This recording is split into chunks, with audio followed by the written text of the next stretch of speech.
बच्चों, कनेक्टेड में आपका स्वागत है।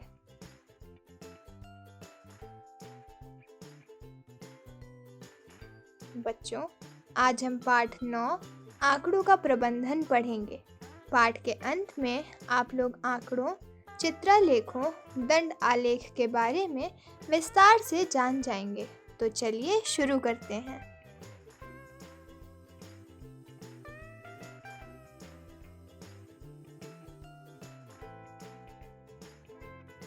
बच्चों, क्या आप जानते हैं आंकड़े क्या होते हैं? आप में से अधिकतर लोग आंकड़ों से परिचित हैं। तो आइए हम सबसे पहले आंकड़ों की परिभाषा अपनी उत्तर पुस्तिका में लिखें। उसके बाद हम आंकड़ों को कुछ उदाहरणों के माध्यम से समझने का प्रयास करेंगे। आंकड़े संख्याओं के वे संग्रह हैं जो कुछ सूचनाएं देने के लिए एकत्रित किए जाते हैं। आइए बच्चों, अब हम आंकड़ों को कुछ उदाहरणों के माध्यम से समझने का प्रयास करते हैं। आपने अपनी कक्षा में अपने शिक्षक को रजिस्टर पर प्रतिदिन विद्यार्थियों की उपस्थिति अंकित करते या प्रत्येक टेस्ट अथवा परीक्षा के बाद आपके द्वारा प्राप्त अंकों को अंकित करते हुए तो अवश्य ही देखा होगा। ऐसे ही आपने क्रिकेट के एक स्कोर बोर्ड को भी ज़रूर देखा होगा। ऐसे दो स्कोर बोर्ड यहाँ दिखाए जा रहे हैं। एक स्कोर बोर्ड के आंकड़े केवल यह नहीं बताते कि कौन जीता या कौन हारा, अपितु अन्य कई सूचनाएं भी आपको देते हैं, जैसे किस खिलाड़ी ने कितने रन बनाए, किसने कितने विकेट लिए आदि।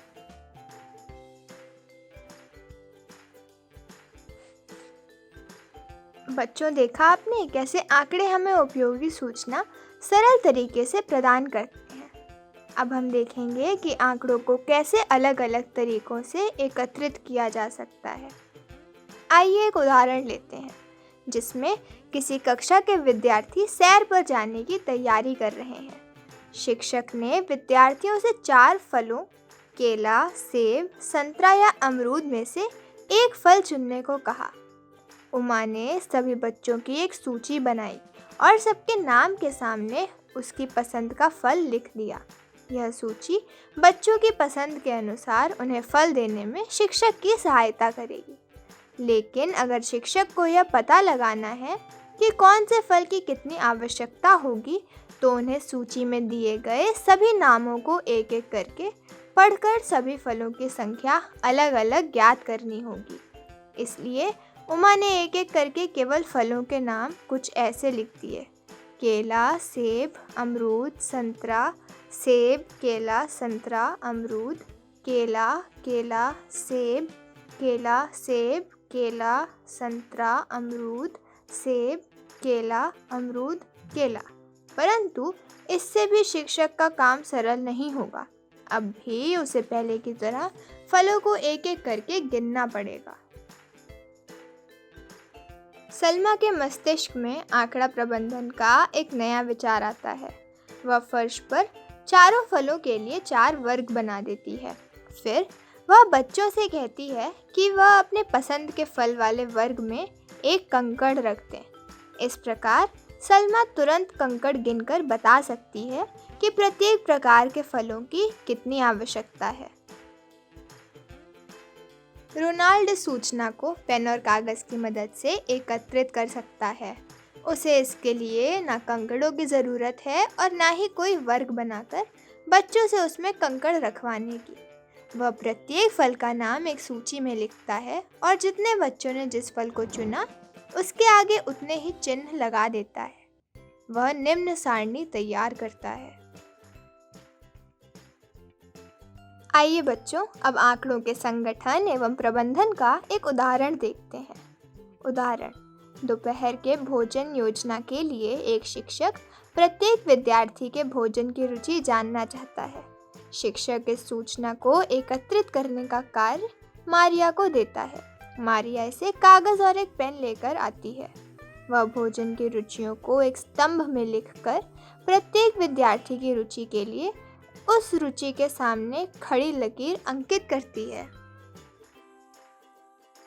मारिया की सारणी को देखकर उमेश ने विद्यार्थियों को गिनने की एक बेहतर विधि का सुझाव दिया। उसने मारिया से चिन्हों को 10-10 के समूह में निम्न प्रकार से व्यवस्थित करने को कहा। राजन ने इसे और अधिक सरल बनाने के लिए उससे कहा कि वह 10-10 के समूह के स्थान पर 5-5 के समूह बनाए। फिर शिक्षक ने सुझाव दिया कि 5-5 के प्रत्येक समूह में 5वें चिन्ह को एक तिरछी रेखा के रूप में दर्शाया जाए। ऐसे चिन्हों को मिलान चिन्ह यानी टैली मार्क्स कहा जाता है। उदाहरण 2। एकता से उसकी कक्षा के विद्यार्थियों के जूतों के माप के बारे में आंकड़े एकत्रित करने के लिए कहा गया। उसने नीचे दर्शाए दृश्य के अनुसार अपने आंकड़े लिखे। अब जावेद निम्नलिखित सूचना जानना चाहता है।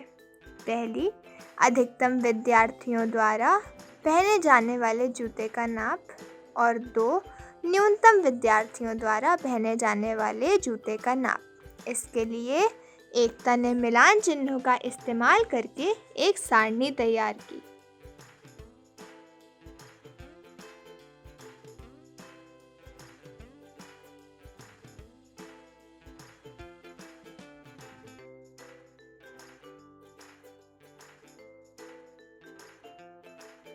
बच्चों, अब हम चित्रालेख के बारे में पढ़ेंगे। सबसे पहले हम चित्रालेख की परिभाषा जानेंगे। उसके बाद हम चित्रालेख को उदाहरण के माध्यम से समझने का प्रयास करेंगे। एक चित्रालेख यानी पिक्टोग्राफ आंकड़ों को चित्रों, वस्तुओं या वस्तुओं के भागों के रूप में निरूपित करता है। इसके अलावा देखकर ही आंकड़ों से संबंधित प्रश्नों के उत्तर दिए जा सकते हैं। आइए बच्चों, अब चित्रालेख को एक उदाहरण के माध्यम से समझने का प्रयास करते हैं। एक अलमारी में 5 खाने हैं। प्रत्येक खाने में पुस्तकें एक पंक्तिबद्ध रूप से रखी गई हैं। इसे देखकर आप बता सकते हैं कि किस पंक्ति में पुस्तकों की संख्या सबसे अधिक है या किस पंक्ति में सबसे कम है। उदाहरण, पिछले सप्ताह में 30 विद्यार्थियों वाली एक विशिष्ट कक्षा में अनुपस्थित रहने वाले विद्यार्थियों की संख्या निम्न चित्रालेख द्वारा विस्तृत रूप से दर्शाई गई है। तो बच्चों, दिए गए चित्रालेख को ध्यान से देखिए तथा इन प्रश्नों के उत्तर दीजिए। 1. किस दिन सबसे अधिक विद्यार्थी अनुपस्थित थे? 2. किस दिन उपस्थिति पूर्ण रही? और 3. इस सप्ताह में कुल अनुपस्थिति कितनी रही? बच्चों, अब हम इन प्रश्नों के उत्तर देखते हैं। 1. सबसे अधिक विद्यार्थी शनिवार को अनुपस्थित रहे। 2. बृहस्पतिवार की पंक्ति में कोई चित्र नहीं है। इसका अर्थ है कि इस दिन कोई विद्यार्थी अनुपस्थित नहीं था। उस दिन कक्षा में पूर्ण उपस्थिति रही। और 3. कुल मिलाकर यहाँ 20 चित्र हैं, इसलिए सप्ताह में कुल अनुपस्थिति 20 रही।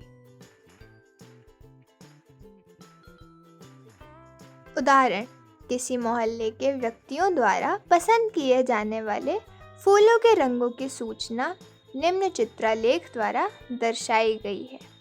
तो बच्चों, दिए गए चित्रालेख को ध्यान से देखिए तथा इन प्रश्नों के उत्तर दीजिए। 1. नीले रंग को पसंद करने वाले व्यक्तियों की संख्या ज्ञात कीजिए। 2. कितने व्यक्ति लाल रंग पसंद करते हैं? बच्चों, अब हम इन प्रश्नों के उत्तर देखते हैं। 1.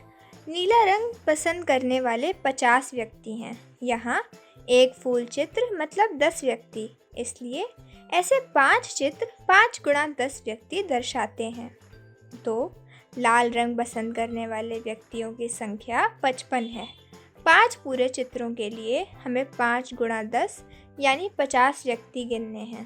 अंतिम अधूरे चित्र के लिए हम इसे अनुमानित रूप से 5 व्यक्ति मान सकते हैं।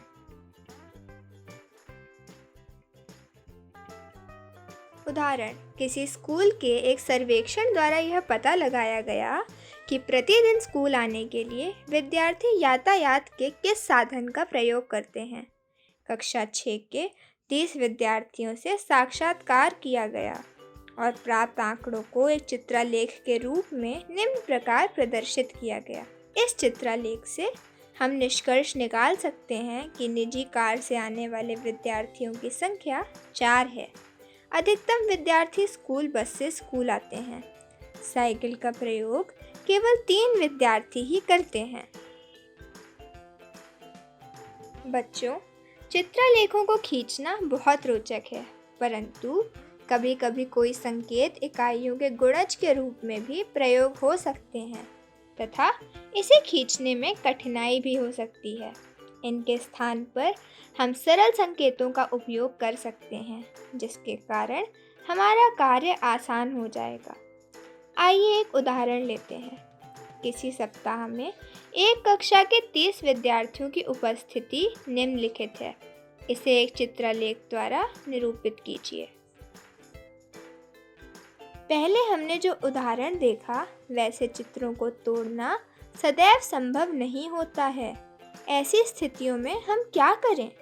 इसके लिए आइए हम एक और उदाहरण का अध्ययन करें।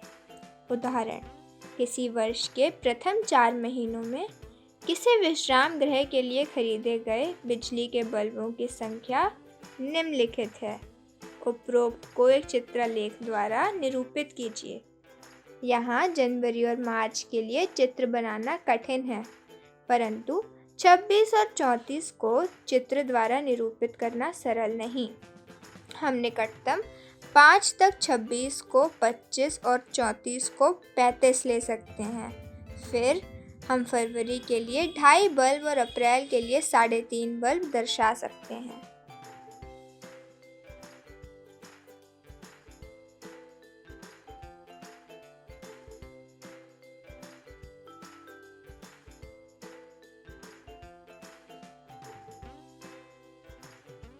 बच्चों, आंकड़ों को दंड आरेख या दंड आलेख द्वारा भी निरूपित किया जा सकता है।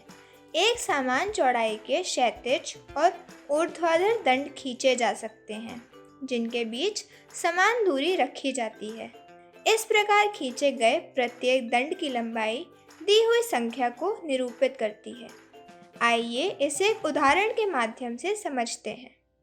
उदाहरण: किसी चौराहे की प्रातः 6 बजे से दोपहर 12 बजे तक प्रत्येक घंटे में उस चौराहे से होकर जाने वाले वाहनों की संख्या नीचे दिए दंड आरेख में दर्शाई गई है। इस इकाई को सांकेतिक रूप से एक खाने से निरूपित किया गया है।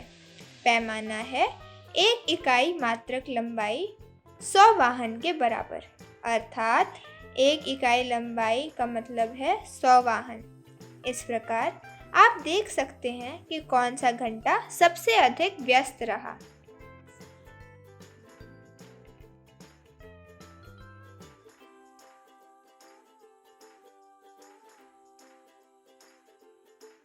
यदि आंकड़ों की संख्याएं बड़ी हों तो हमें एक अलग पैमाने की ज़रूरत पड़ेगी। आइए अब एक उदाहरण देखते हैं। निम्नलिखित दंड आरेख को पढ़िए और निम्न प्रश्नों के उत्तर दीजिए। 1. इस आलेख का पैमाना क्या है? 2. प्रत्येक वर्ष स्कूल में कितने नए विद्यार्थी प्रवेश पाते हैं?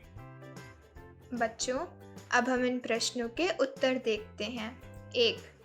पैमाना है 1 इकाई लंबाई मतलब 10 विद्यार्थी। 2. प्रत्येक वर्ष विद्यालय में 10 नए विद्यार्थी प्रवेश पाते हैं।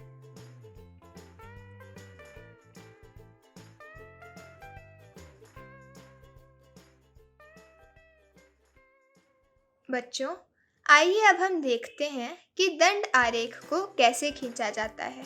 सबसे पहले एक क्षैतिज और एक ऊर्ध्वाधर रेखा खींचिए।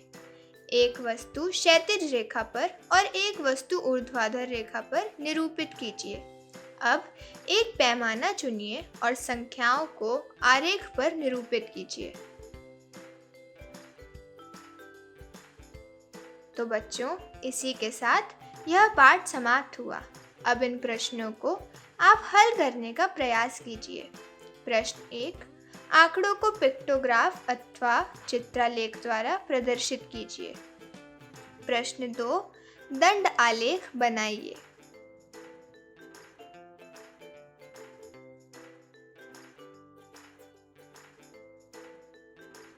बच्चों, ये रहे प्रश्नों के उत्तर। उत्तर 1 में पिक्टोग्राफ और उत्तर 2 में दंड आलेख।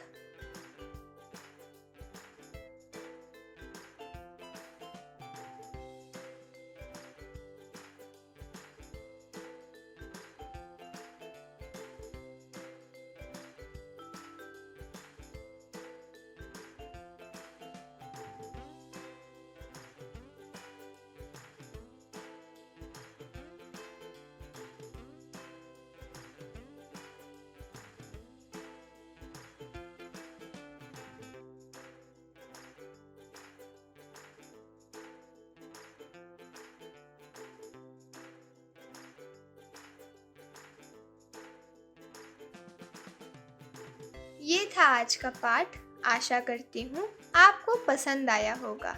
इसी के साथ आज की कक्षा समाप्त हुई। कल मिलेंगे एक नए पाठ के साथ। धन्यवाद।